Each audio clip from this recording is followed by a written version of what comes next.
Thank you very much. That's a very warm welcome. You know, President Trump understands that the world is dangerous and that it takes an enormous effort to defeat anti-American and anti-freedom forces around the world. He also understands that when faced with multiple adversaries across the globe, the Reagan principle of peace through strength is the only road for safety for the America and the American people.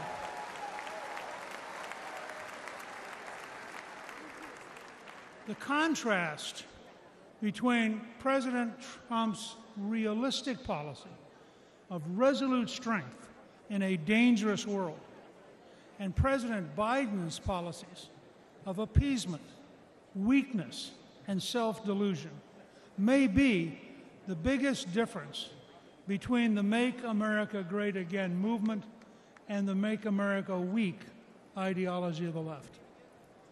We have to remember that the greatest threat to American safety is not Biden's brain. The greatest threat is Biden's policies and the people he appoints to implement them.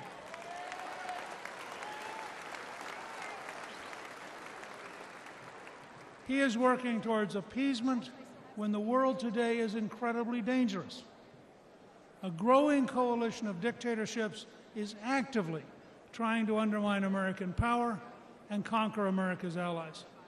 A religious dictatorship in Iran, which chants death to America, is on the verge of having nuclear weapons.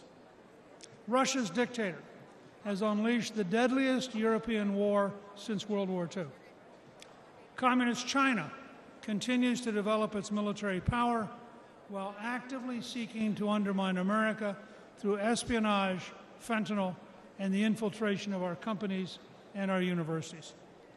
Faced with these clear and present dangers, President Biden has adopted failed policy after failed policy. Where President Trump orchestrated an orderly end to the Afghanistan war with no American killed in nearly 2 years.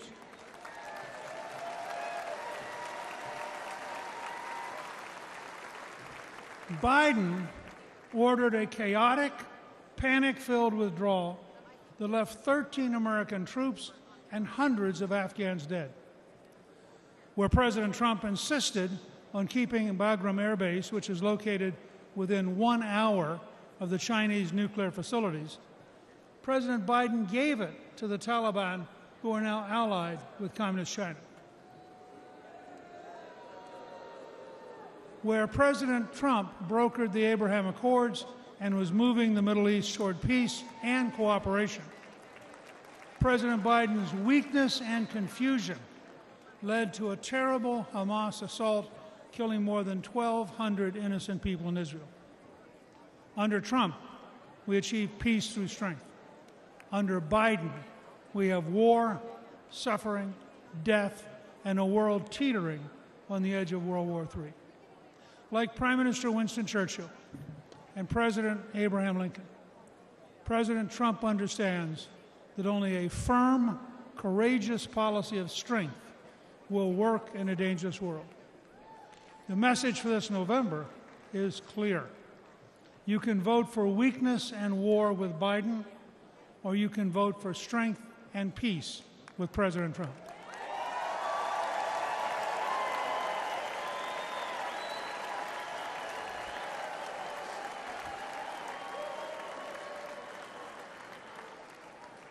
Let's dedicate ourselves to making America safe, strong, and proud again with President Trump.